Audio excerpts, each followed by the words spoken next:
A cada ano são relatados 1 milhão de avistamentos ufológicos. A maioria pode ser esclarecida, mas 5% permanecem sem explicação. Esses são os casos de contato imediato.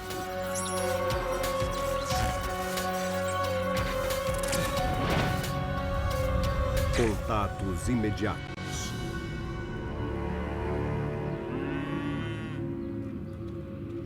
Caso A Prova d'Água. George Blackwell é o responsável por uma área de quase 3 km² em uma fazenda de gado no interior da Austrália. No caso de Rosedale, conversei pessoalmente com George Blackwell, o responsável, um cara bem correto. 30 de setembro de 1980, Rosedale, Austrália. George já trabalhava na fazenda há muitos anos e era um funcionário confiável, de ótimo caráter. George, tem os ladrões de gado atuando de novo na região. Uma das responsabilidades de George Blackwell na fazenda era tomar conta do gado, ter certeza de que estavam seguros. Se eu perceber alguma coisa, eu acordo. Beleza. A ideia de roubo de animais parece muito estranha nos dias de hoje, mas é o tipo de crime que ainda existe. Na Austrália, ladrões modernos usam alta tecnologia para roubar gado, desde caminhões a aviões de carga. Não tinham roubado nenhum animal da fazenda, mas o responsável tinha que estar ciente e de olho em qualquer situação. Tinha que resolver qualquer problema que pudesse acontecer numa determinada noite.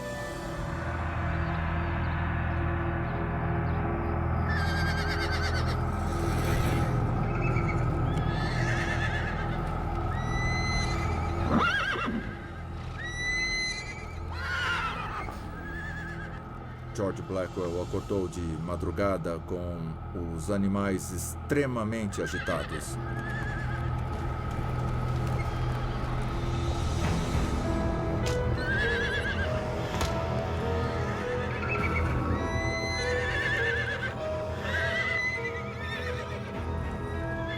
Blackwell vê que a égua premiada está muito assustada. Os animais são mais sensíveis ao ambiente do que os seres humanos. Não é de se estranhar que sejam capazes de perceber sons agudos e campos eletromagnéticos.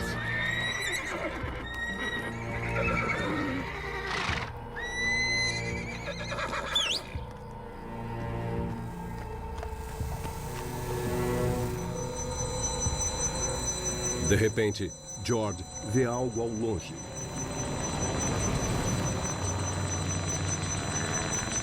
Ele percebeu logo de cara um objeto muito estranho em formato de disco que estava voando bem baixo.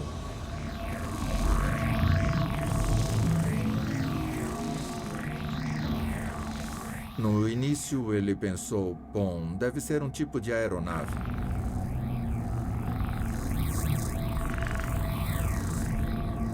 Aí ele viu que o objeto estava descendo numa área cercada.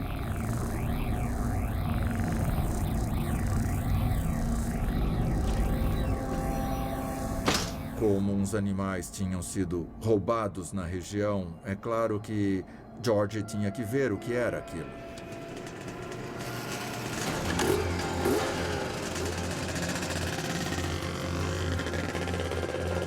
Ele percebeu que o objeto estava atravessando a fazenda e ele percebeu que se continuasse na mesma direção ia acabar colidindo num reservatório de água de quase 40 mil litros. O objeto que ele estava vendo não parecia nenhum tipo de aeronave convencional que ele conhecesse. Os animais da fazenda estavam extremamente agitados. George sabia que só pegando a moto e seguindo o trajeto do objeto é que ia poder entender o que realmente estava acontecendo naquele local. Blackwell chega a determinado ponto e faz uma descoberta alarmante. Ele viu uma vaca visivelmente desesperada. Espumando pela boca, ela queria sair dali.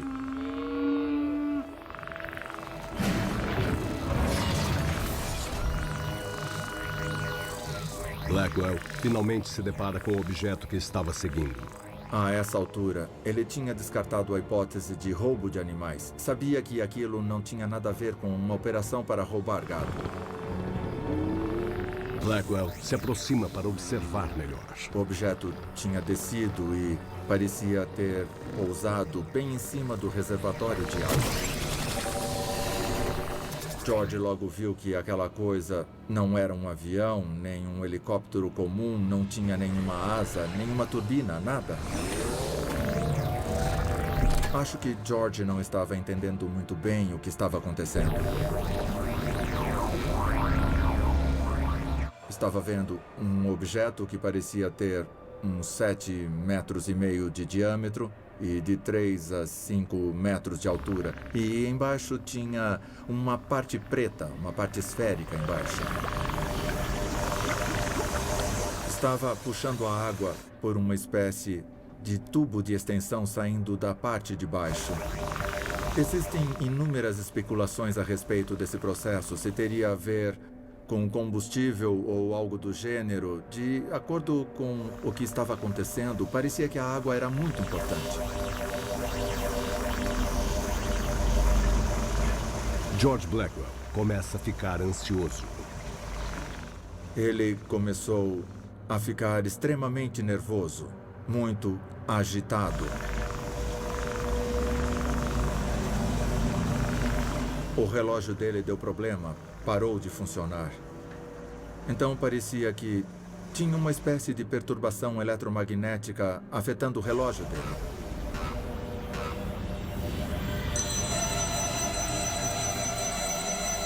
De repente, o objeto emite um som muito agudo. O fato de o objeto conseguir emitir aquele som e provocar um tremor, com certeza faria qualquer um tremer também.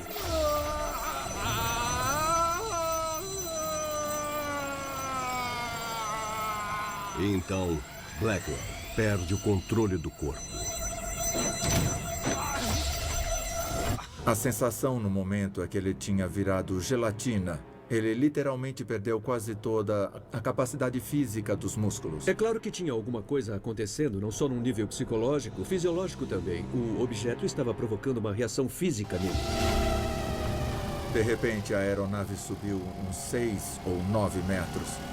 Nesse momento, parece que teve uma rajada de ar quente.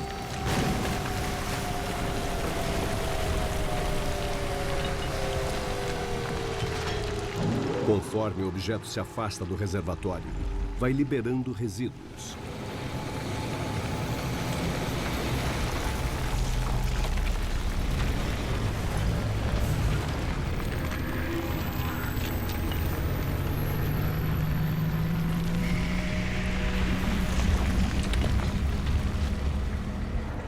A aeronave foi liberando esterco capeweed, que é um tipo de planta local, e pedras.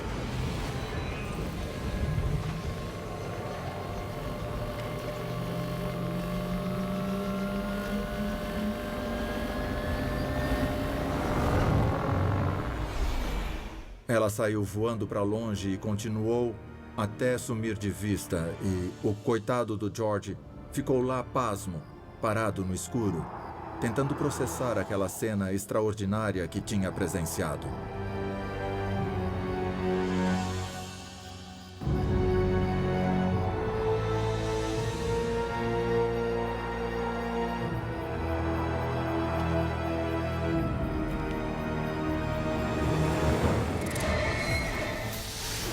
No dia seguinte, Blackwell verificou o reservatório de 40 mil litros de água e descobriu que estava completamente vazio. Os pesquisadores ficaram sabendo que na noite anterior um vizinho tinha visto um objeto colorido no céu por volta do mesmo horário do episódio testemunhado por George Blackwell. Um pouco depois do incidente, Blackwell apresentou vômito, diarreia e fortes dores de cabeça. Sintomas clássicos de exposição à radiação. Porém, as amostras de solo colhidas no local não revelaram nenhum sinal de contaminação anormal. Num programa de aventura extrema,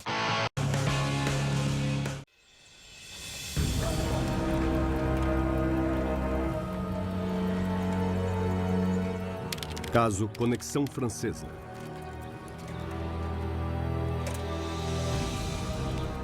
Henri volta para casa depois de fazer suas tarefas matinais. O Sr. Henry tinha 30 anos, era casado e trabalhava como bioquímico no laboratório de uma universidade. 21 de outubro de 1982, Nancy, França.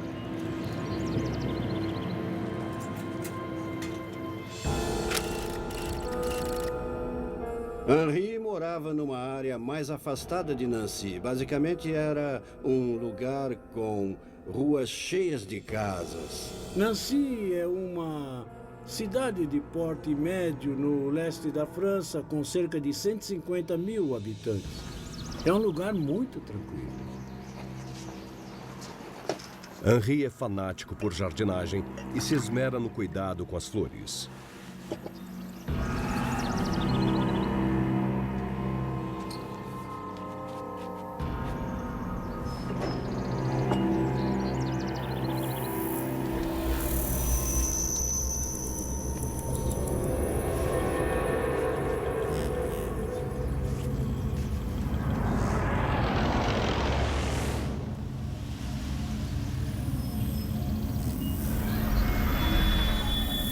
De repente, ele viu um objeto no céu que achou que fosse um avião. Era bem brilhante e ele tinha um bom ângulo de visão. Embora o avião fizesse um barulho estranho, Henri volta sua atenção para o jardim e suas flores premiadas.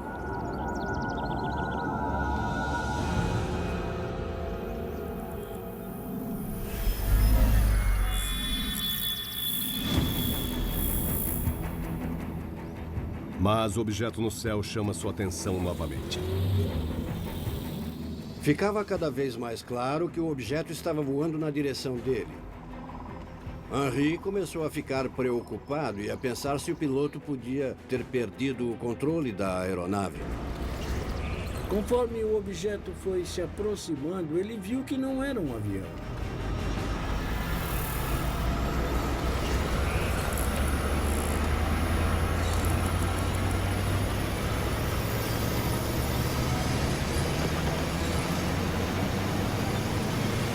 É claro que a primeira coisa que pensou foi se ia cair na casa dele.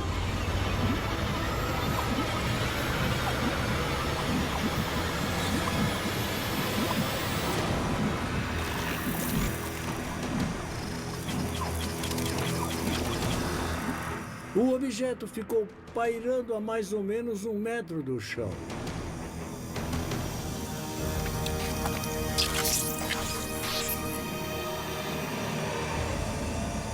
Não sei se Henri chegou a pensar se ele poderia ser o alvo do objeto, mas deve ter levado essa possibilidade em consideração.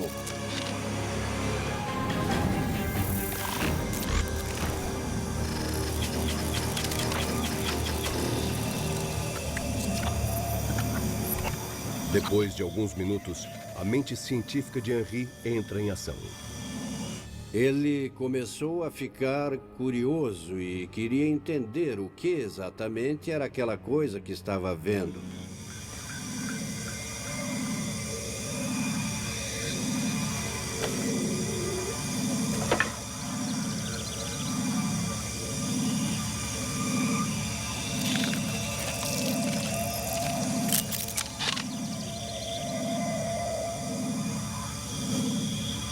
O objeto não emitia calor e estava completamente parado.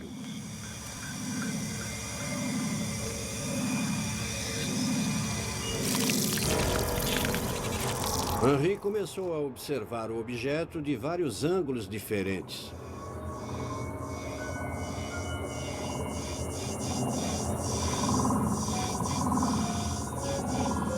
Tinha uma parte curva que parecia feita de berílio. O berílio é um metal usado em usinas nucleares.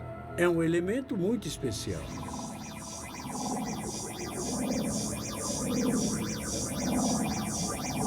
Henri fica tentado a tocar a aeronave, mas se contém com medo de tomar um choque.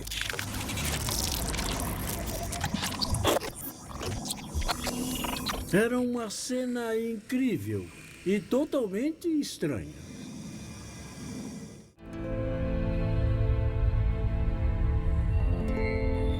O mais temido predador da Terra.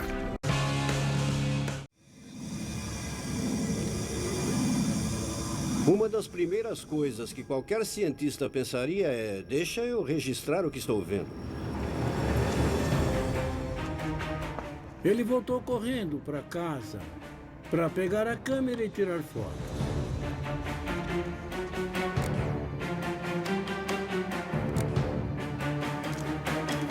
Na primeira tentativa de tirar uma foto, a câmera travou. Em muitos avistamentos ufológicos, câmeras e equipamentos de vídeo não funcionam direito. A gente acha que isso se deve a algum tipo de estímulo ou de campo eletromagnético. Mas no caso do Henry, a gente sabe que ele tinha uma câmera comum que vira e mexe e dava problema. Então é mais provável que não tenha funcionado por causa de um defeito próprio mesmo.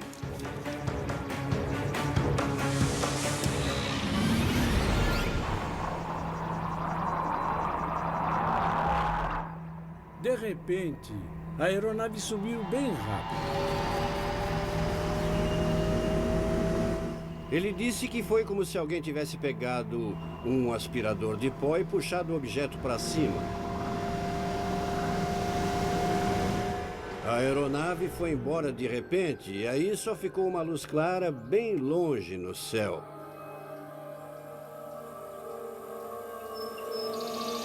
Ele ficou completamente boquiaberto. Ficou pasmo com o que tinha visto. Os sistemas de propulsão que a gente conhece teriam deixado um rastro, algum tipo de marca no chão, teriam até danificado o solo.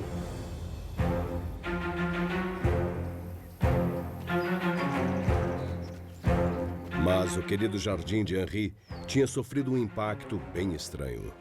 Ele reparou que algumas das flores de amaranto pareciam ter murchado. As plantas mais perto da aeronave pareciam ter queimado e secado, o que poderia ser um efeito eletromagnético. Aí ele percebeu que a aeronave tinha deixado alguns vestígios no jardim. Ele ligou para a Força Militar Gendarmerie para contar o que tinha testemunhado. Henry estava arriscando sua reputação fazendo esse relato. Je vous en prie, madame. Je vous en prie. Heureux de la montagne en deux. Merci, merci beaucoup, au revoir. A Gendarmerie leva os relatos de avistamentos ufológicos a sério. Você pode até ser preso se der um testemunho falso. Eles colheram amostras das plantas.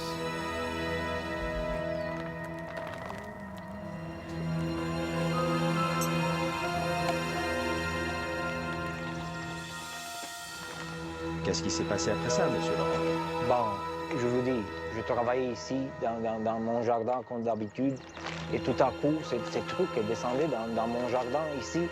Também colheram amostras de vários pontos próximos de onde a aeronave tinha descido. Vous voyez les fleurs, ils sont tous brûlés, toutes les fleurs sont brûlées là. Il a disparu, il a parti, il a tiré vers le ciel, juste vers là, vers le ciel, il a tiré très rapidement, il a disparu. Il a disparu, juste comme ça, tout à coup. Tout s'est passé tout à coup. Há pouquíssimos casos em que uma testemunha tenha chegado a 1 metro de um objeto desse tipo. Então esse caso é um dos mais impressionantes na história dos estudos ufológicos. As amostras de plantas se tornaram foco da investigação. Seguindo a política interna, a Gendarmerie apresentou o caso para o GEPAN, o órgão francês responsável por examinar fenômenos aeroespaciais sem explicação. A análise das amostras revelou que apenas a parte das plantas que ficava na superfície do solo tinha sido danificada e que a raiz não tinha sido afetada. O Gaipan concluiu que seria necessário um campo elétrico de 200 kW por metro para queimar as flores de amaranto. O equivalente à voltagem de uma torre de alta tensão. No entanto, apesar de ter estado a pouquíssimos metros das plantas danificadas, Henri não apresentou nenhum problema de saúde. O relatório do Gaipan não explica o que teria acontecido no jardim naquele dia.